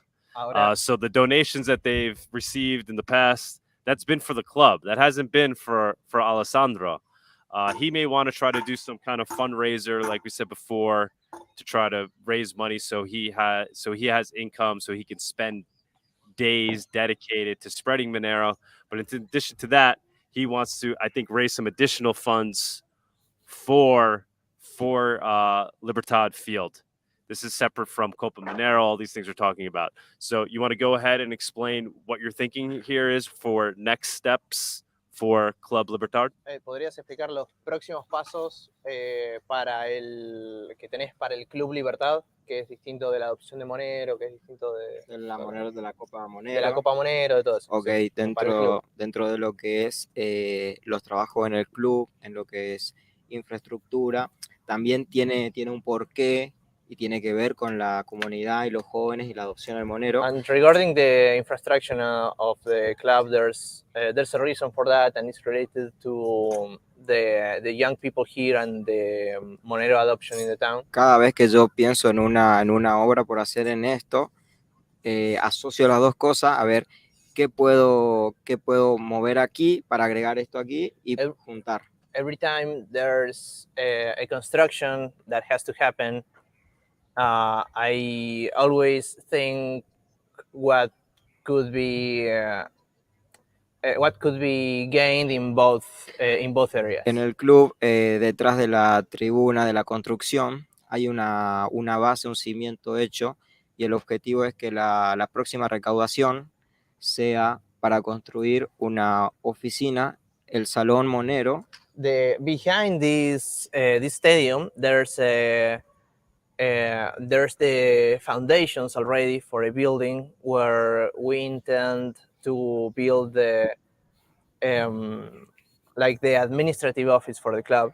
Donde además de hacer administración de libertad y se venda merchandising del club, puede hacer una oficina como un centro de educación en Monero para aquellos ciudadanos locales. Where we can, aside from selling the club jerseys and other merch and having all the accounting and administration of the club being performed there, it can also serve as a hub for the Monero community. Que quieran aprender sobre Monero, que quieran aprender a usar las herramientas básicas y no me encuentran a mí, sino que encuentren a los chicos que tanto vos como Douglas los conocieron. So, in order for the onboarding to not and education to not rely on people being able to find him personally, then the idea is to have this place where where lots of kids that actually well onboarded to Monero, which we both met. Actually, we had the burgers, we had them with one of them. Crear las oportunidades también de aquellos chicos que quieran minar con una CPU, vengan a un lugar donde aprendan a hacer eso. So all this, so people who are not yet onboarded to Monero can come and be educated by those kids, and also people who wants to actually learn how to mine on a CPU can come to this space. Tanto como los chicos que quieren hacer deporte, como los chicos que quieren educarse, encuentren en esa oficina siempre a alguien que lo pueda contener y ayudar. So they can always find in the same way that people go to the club in order to find community in playing a sport, they can also go to this place to learn about Monero. Y para que toda esa gente que, como ustedes, que quiera venir como Facu, que tal vez venga en febrero y quiera venir a visitarlo, bueno, no será en febrero todavía, pero venga a esa oficina, se sienta como en casa y también pueda comprar merchandising de Libertad para llevarlo. And the idea is for foreigners, for visitors like Facu, who is about to come here, to be able to go to this place and feel at home and be able to take merchandising of Club Libertad back home. Creo que estamos ya en un momento clave, en un momento para mí histórico de anunciar que el estadio del Club Atlético Libertad pasa a renombrarse el estadio Monero Libertad. We are at a key point in history where we can propose the Club Atlético Libertad Stadium to be renamed to Monero Libertad Stadium. All right. What would the fundraiser actually entail? How much would you be looking for, and what exactly would you be looking to do? You're looking to actually build a small building? ¿Cuáles son los detalles de la de la obra, de la construcción? Fundraiser, ¿cuáles son los detalles de la recaudación? O sea, ¿cuánto estarías buscando recaudar y para hacer qué explícitamente? Bueno, el detalle de la recaudación va a ir todo para compras de materiales de construcción, para mano de obra y para finalizar todo lo que es esa obra nada más. El resto es capital humano. El resto todo capital humano, lo que irá después ya es capital humano. Y sí, la idea es hacerla en Cuno, esa recaudación hacerla en Cuno. The idea with this fundraising is to pay for workers to actually prop up the building and for the building materials themselves, but the rest of the paid with Monero. He wants to pay for the labor and the supplies with Monero, right? Because I know he showed me a contractor. He said that he was pointing it out when we were driving through town, saying he accepts Monero. ¿Es tu idea pagarle al contratista y al corralón en Monero? Eso era lo que le quería contar y me había olvidado. Es que el contratista no, es muy difícil. Pero el corralón sí, hoy se lo había mostrado a Douglas. Okay. The building contractor won't actually take Monero yet, okay, but the supplies can actually be bought with Monero. El proveedor de materiales sí puede aceptar Monero, como hoy se lo expliqué cuando íbamos en camioneta a Doug, se acordó. Y sí, eso sí se va a lograr. Y el presupuesto va a estar destinado a eso y la idea es hacerla en Cuno, para darle la transparencia que la gente de la comunidad Monero quiere, por más que confíen en mí como en la primera recaudación, darle la oportunidad a Cuno de hacerlo ahí a través del Club Libertad. Okay, the idea is to host this fundraiser on Cuno, so they have, even though the community trusts him to make that unnecessary and enable for the donations. Próximamente seguramente haremos el anuncio y ya con el presupuesto terminado y pasado la cantidad de moneros que se necesiten. Okay, the actual budget for this fundraising is coming soon. It's not. We don't have a budget for the construction yet. ¿Está linda la tarde ahora ya, Douglas? The actual what? The actual what? I didn't follow your last part. Yeah, the actual budget. The batch? Budget, like the amount of money that will be required for all the parts of the building. That's not. He has to figure that out. No, that's not finalized yet. Okay. Yep. Yeah. And he has like how are you feeling the weather now? Beautiful. Yeah. Yeah. Are they done playing? Ya terminó, los jugadores nos están esperando a nosotros. Yeah, the match is finished, and the players are actually waiting for us. Oh, okay. The players are waiting for us. Tux, does anybody else want to jump up and ask a question? We just got Faku up here still. No, I'm fine. I'm leaving. I just continue watching the show. I'm sorry. Yeah. No worries, man. No worries. We should put the word out. You know, anybody that wants to. Obviously, we're gonna see a Kuno fundraiser soon. I believe. For Andres dice Monero grass fund. What's that? Monero grass fund. Oh, the Monero grass fund. Synthetic césped. Synthetic. We're gonna see the fundraiser coming soon. But we talked about a lot of things today, right? We talked about Alessandro trying to spread Monero further, you know, here in Libertad further, and then in other villages. We talked about fixing up the field, building a Monero club at the soccer stadium, and then we're talking about the Copa Monero. So I guess what I'm saying is, if people have want to participate in any way, please reach out.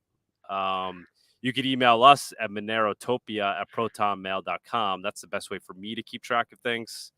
If you want to hit us up there, or why don't you put out your information again so people know how to contact you?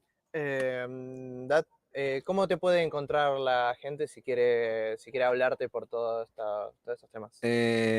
Voy a dejar abajo, bueno, en la publicación en Twitter, en el Club Atlético Libertad, voy a dejar mis por simple X, por Twitter, por Telegram. En Telegram muchos ya me conocen como Club Atlético Libertad. Okay, so he's gonna actually make a post on the Club Atlético Libertad Twitter account with all of his contact info, his simple X, his Telegram, Monerotown. And Monerotown. Nice. Y también ya por el posible anuncio del equipo de básquetbol que ya se anunció, pero vamos a tener más detalles esta semana siguiente. And and there you will also be able to find further updates on the basketball team and the basketball. Y un agradecimiento a las primeras marcas que han aceptado ser sponsor de Libertad, como Trocador, como Cakewallet. Agradecerle a ellos por su confianza con nosotros, con estos jóvenes de Formosa, y esperemos que se sumen más gente de Monero, más herramientas, y los esperamos con los brazos abiertos. And he is very thankful for both sponsors that had the courage to trust in this little community, both Cakewallet and Trocador, and he hopes that we can get more brands onboarded, both for Club Libertad and for Copa Monero as well. Tienen habilitado también el EPI de Libertad aún, antes de los siguientes pasos, si quieren donar al club, y que no se olviden del Monero Market, que siguen a la venta las camisetas. Micrófono. We're trying to fix it so you can actually see the Cakewallet banner back there, but unfortunately I can't. I can see it. Que siguen, que está como siempre habilitada la opción BitPay ahí en la cuenta oficial del club, que on the club's Twitter there's still the BirthPay always available. Y que no se olviden que sigue el Monero Market, activa la publicación de la venta de camisetas, envíos a todo el mundo, y que vamos a sacar una nueva línea también con Trocador y con Cake porque me la han pedido. And Monero and the listing on Monero Market is actually still open and will continue to be open, where you can get both the current jerseys and the future ones with the Trocador and Cakewallet sponsorships. También la camiseta Libertad será el anuncio de la presentación y también una chomba especial de Libertad para los que quieran comprarla. And also the color shirt that he mentioned previously of the club. Muchos anuncios. That's a lot of announcements. Seriously. I found your guys' platform. Very nice, very nice. Oh, sweet.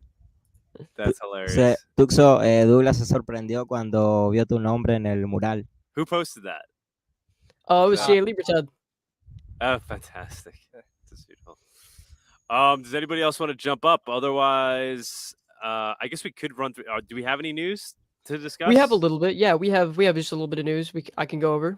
Yeah, you want to run the news segment, and we could just quickly sure. Go Let's do it. Yeah. And now for our weekly news segment. All right, let me share my screen again. Hopefully, you guys will be able to see it okay from your side. Somebody say vamos Milei. Yeah, we haven't even breached that topic. Yeah, when's that happening? Because they're supposed to be finals in November, right? Tomorrow. Mañana son las elecciones. Yes. Wow. In the election. No, on Sunday.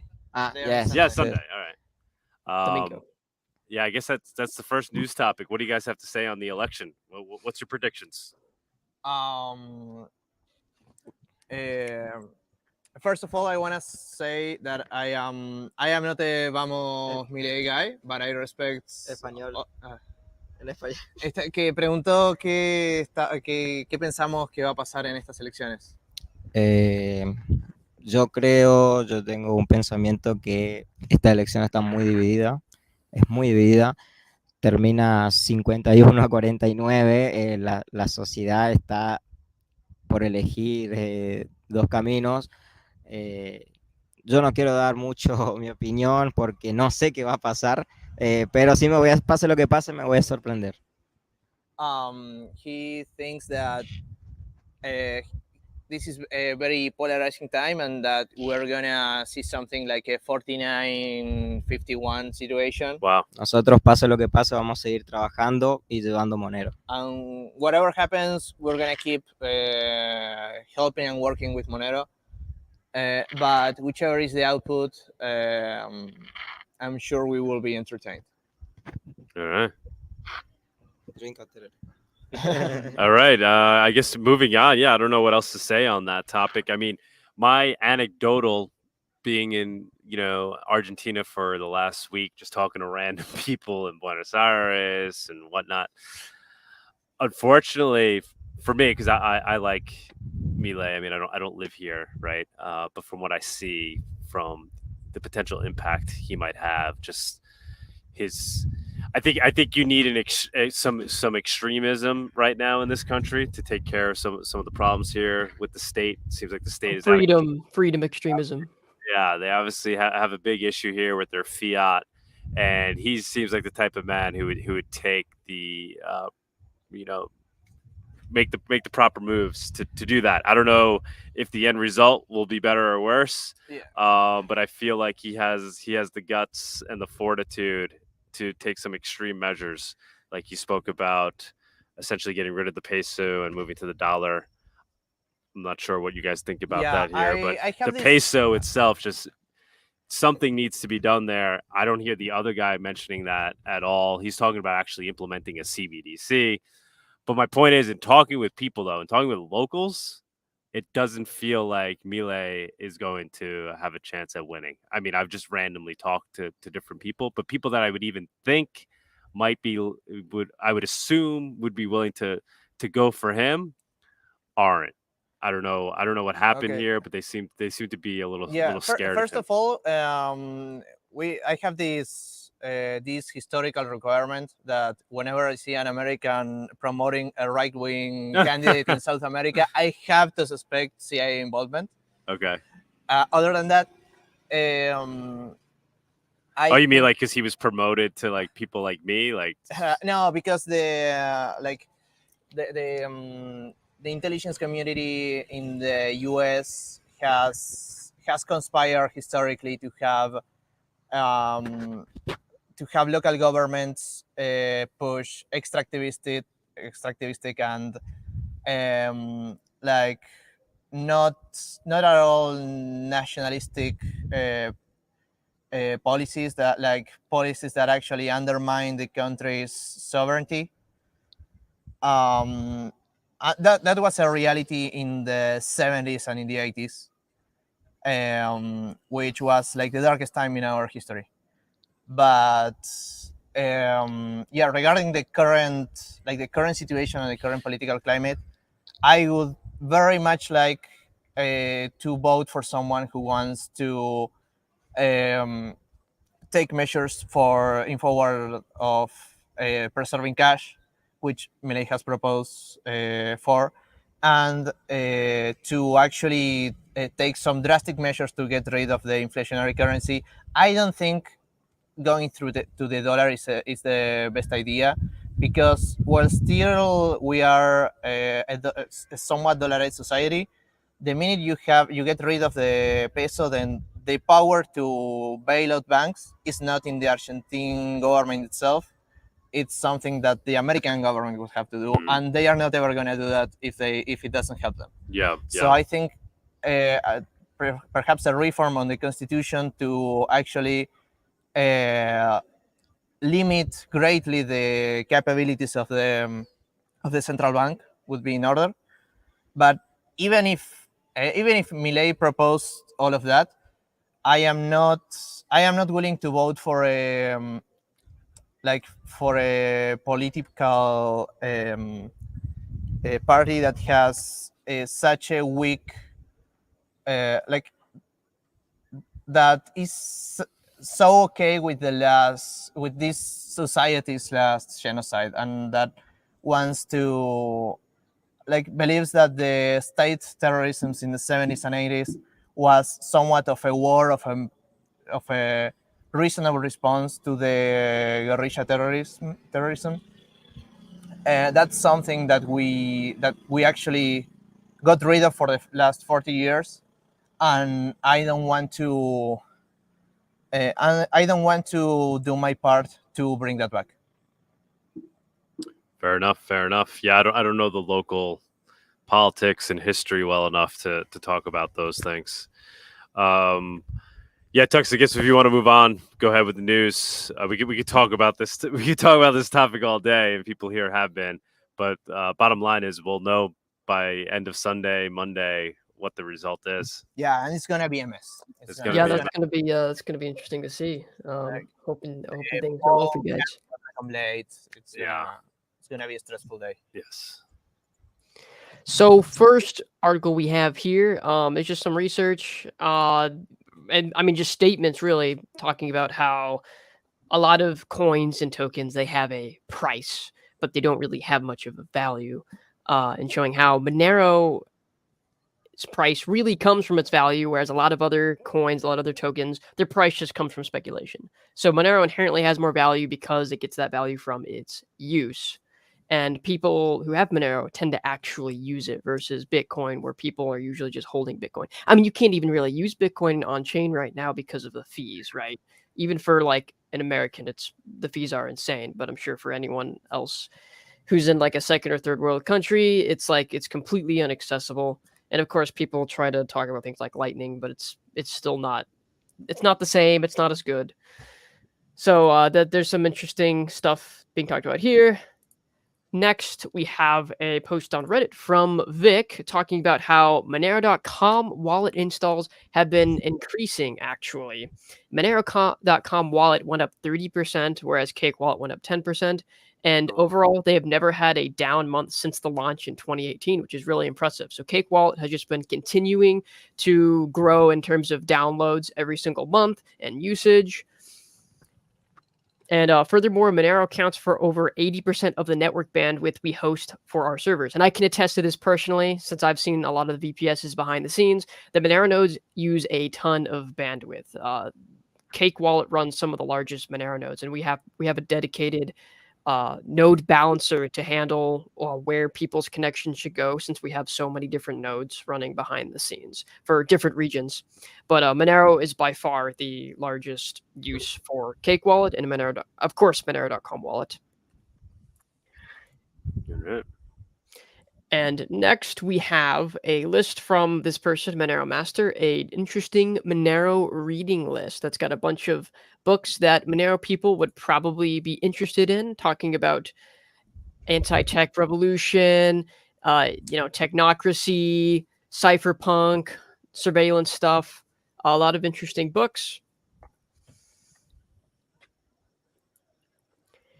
And then next, I think you sent this one, Doug. This one's pretty interesting. Monero on the page of Economic Times in India.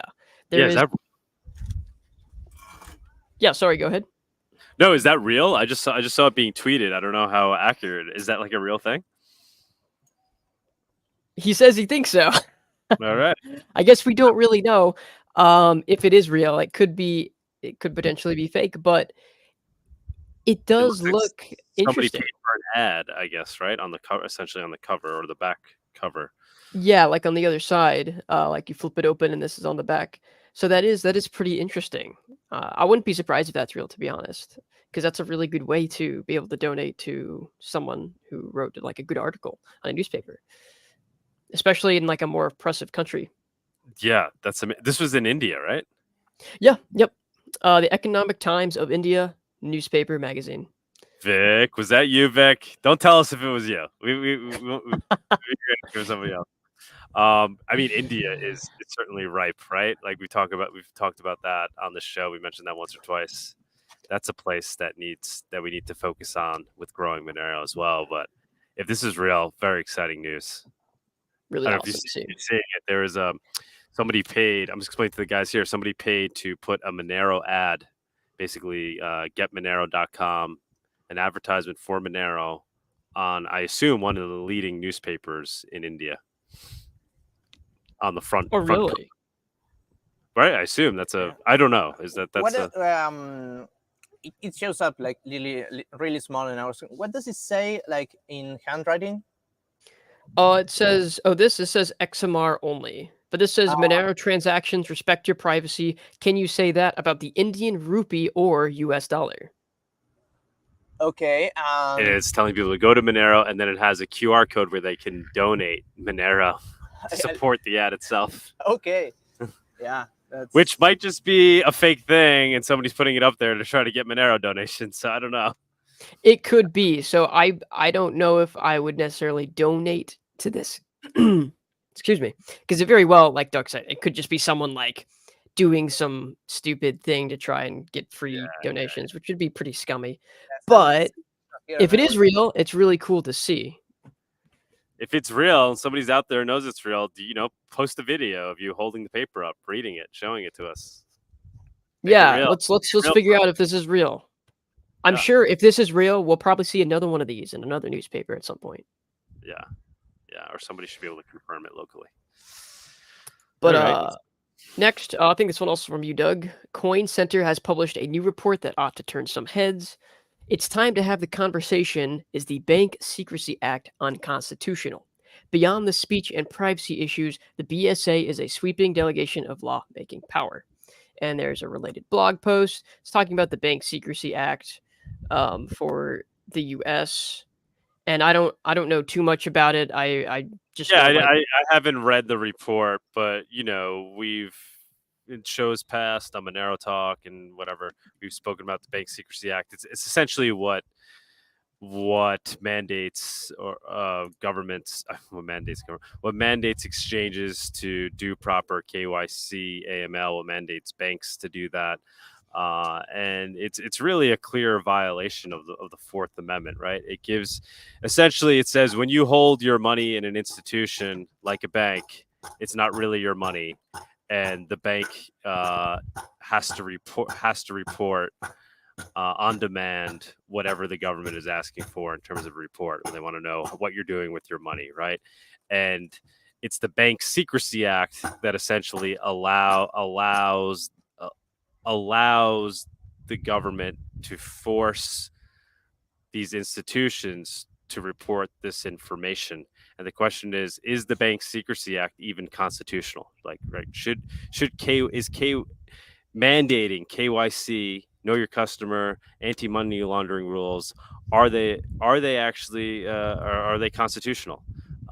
Because what they're effectively doing is they're requiring banks to report information on what money people have and how people use that money. And they legally get around it by basically saying when you keep your money at these institutions, it's not really yours. And so they're not violating the Fourth Amendment because of that. And it's this whole workaround thing. It's how the Bank Secrecy Act exists. And I guess they're shining a light on it here, Coin Center, and is running it up the flagpole and questioning its constitutionality. That's great. That is interesting to see that something like Coin Center is bringing this to the forefront. Yeah, they've mentioned it before. I haven't taken a good look at what exactly this report is, but I assume that's what they're getting into.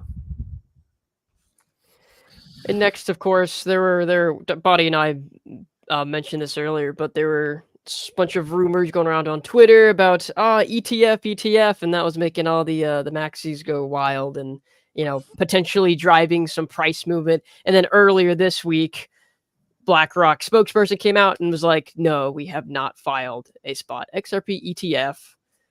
And, XRP people, of course, are sad. There may be a Bitcoin ETF at some point, but XRP, nope. That was basically shut down. And the last one, there was a few typical CBDC various new stuff, which I'll just skip for now since we don't have as much time. But there's a funding request for Monerokon for next year. If you want to help donate for the next Monerokon, then you can do it on their website. Awesome. Thank you for bringing that up because they had reached out to us. I appreciate you bringing that up, actually, because we would have forgotten to do it otherwise. Yeah, guys, I guess they're already raising money for the next one. It was fantastic. I was there in Prague this year. I'm sure it'll be even bigger and better next year. So definitely support Monerokon. Let's make it happen. Andres, what's going on? I have to go in just a little bit, by the way, Doug. But okay, if you all want to talk, you still can. All right. Well, yeah, we'll try to go a little bit more. I definitely want Andres to take the stage here. Tux. Yeah. And now the camera is blurry. Okay.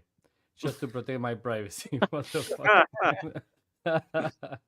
Okay. No, I just wanted to point out. I know that I was watching the whole show, enjoying the Argentinian episode, or I mean, it's the Argentinian season of Monerotopia. Yes. It's the Argentinian special edition. It's the Argentinian special edition. Give me just what? Why is this not working? Okay. Yeah, it's like now focused on your face. Okay. I think it's focused on my nails. Whatever. Okay. Doesn't matter. But what I wanted to say is that actually it looks like with every little passing time, with every little thing, Argentina is becoming like the Monero fake capital of the world. What is going on? Step up your game, Mexico, or you're gonna lose Monerotopia. Looks like this is true. Andres, I think you thought it was a little, maybe crazy isn't the right word, but you were a little surprised that I actually came and visited Formosa, right? You were a little. I was a little worried of your lack of preparation of buying tickets in advance. Yeah, that was what I really worried. It's like you were so like relaxed, like, yeah, for sure I'm going to Formosa in 2 days. Like, do you know that there are only like 2 flights per day and you have only a 48-hour window to go? It's like, yeah, it will be fine. You know what? I was wrong. You were right. It's all fine, and you're live from Ibarreta, which is awesome. I think your mic just came alive a little bit there, Andreas. Again? What the fuck? The same thing that... Yeah, at least your camera looks great now. And now is it a bit better? It's just like really loud. Wow. Oh, that's good. That's good. Okay. I don't know what happens. I don't know. Just, But yeah, I wanted to congratulate everybody. Alessandro. yes, Everybody at Ibarreta. and you have some competition with the asado. Obviously, Yeah. your asado was the most amazing I had ever had. But then I had the asado here. Primary difference being they sacrificed a lamb. Oh, no, it was a goat. Yeah, it was a baby goat. It was a goat that is They killed the goat on site. I mean, on site the day before yeah. and roasted up, which is it's hard to compete with that. It is hard to compete with that. They It was amazing. they just ask you which one do you want, and then It was yeah. a very memorable experience. Really. Wait. But a goat? You have like goat asado? Yeah, it was goat, right? Comimos un cabrito, boludo. Ah, cabrito. No, ya sé, pero wait. I know. Yeah, it's a lamb. I know that lamb. Palabra de Douglas es mejor que el de Andrés, me dijo. Concha. Y en español. No te subestimó, pero... No, the programa.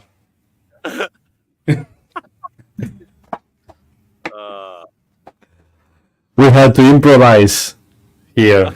You don't have the full story, but yes, I'm sure that it is. Actually, if you want to make a Monero cup, it could be a Monero asado cup, now that we are talking about it. Sort of like an asado of...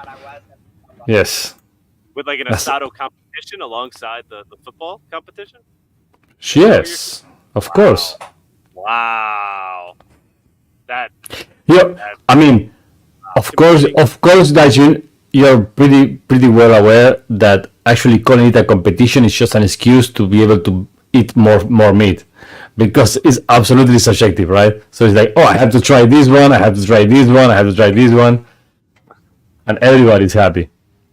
I support this idea. Yes. Well, I guess we'll close it out here, right? We've been here all day. I think are the guys still waiting for us, or they might have left? Los chicos te están esperando ahí. Yeah, they're still waiting. They're waiting?